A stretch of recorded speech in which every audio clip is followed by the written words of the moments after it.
One of my New Year's resolutions was, it's called NET, no extra time. So no matter where I am, if I'm sitting someplace, if I'm sitting there daydreaming. I love that. No extra time. That's a disaster. What does that mean? For me. So just picking up a book, and as long, you have to set yourself up to have success. And in my book, I spent a whole chapter about habits.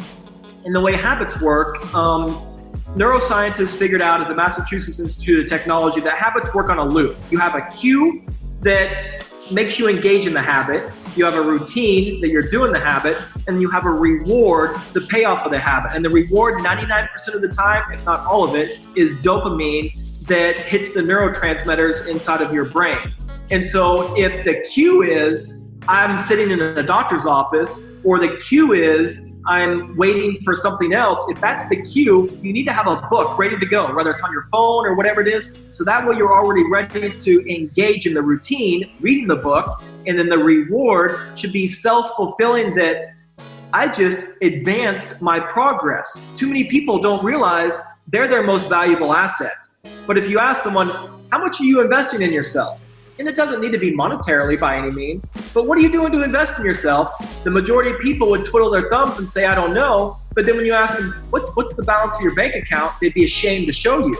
There's a correlation between what you invest in yourself, and even more importantly, circling back around, when you invest in yourself and you develop your skills and your talents and what you can bring to the world, that's where your confidence comes in. Because if you believe you really are the best by the results you're getting and the information you've taken in, you can produce the quality and get those results.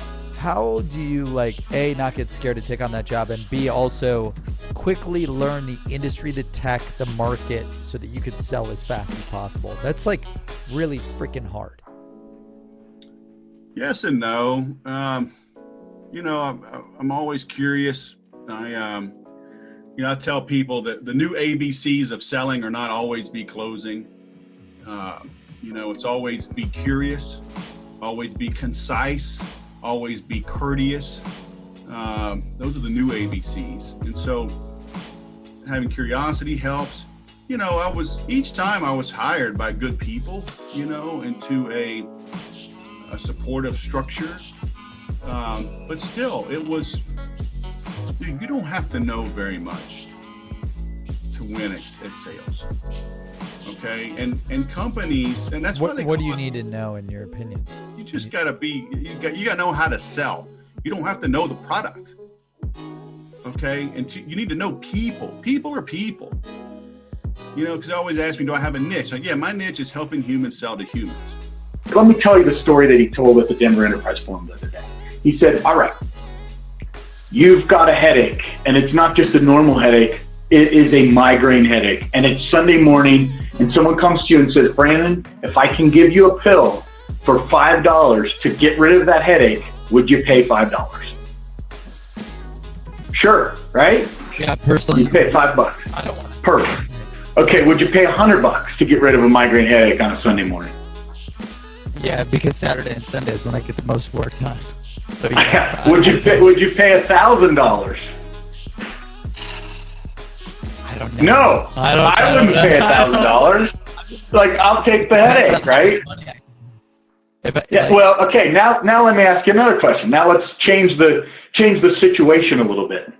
So now you're 35 years old. You've got 2 daughters. You've been in to have an EKG done over the last couple of weeks, and it turns out you have a brain tumor, and you are not going to make it. You have 3 months. And I tell you, hey, this pill, beyond a reasonable doubt, will take that tumor out of your head. Would you pay $1 million? For survival, yeah, I would try to come up with the cash for sure. I'd try to come up with the cash, right? So then he said, all right, let's do another example. Same thing, you're 35 years old, maybe you're 25 years old, and you've got a proposal that's due by noon. And if you get it in, it's a $3 million proposal. And you will make $50,000 in cash if you get it in. And there's no competitors. All you have to do is get it in, and you know you're going to get it. Yet you are so out of it, you can't even wake up, right? You're out of it. You're laying in bed. Yeah. I come to you with a pill, and I say, okay, same pill, right? I can get rid of your migraine within 5 minutes of the time you take this pill. You'll get your thing in. You'll get your $50,000 proposal. You'll win it. You'll go to President's Club. What's that worth to you? $5,000? $10,000? Right? Shit. There's a tipping point where it's like, okay, depending on the problem and the impact of the problem and the value, you've got to figure out the impact. And that's when it comes to competency.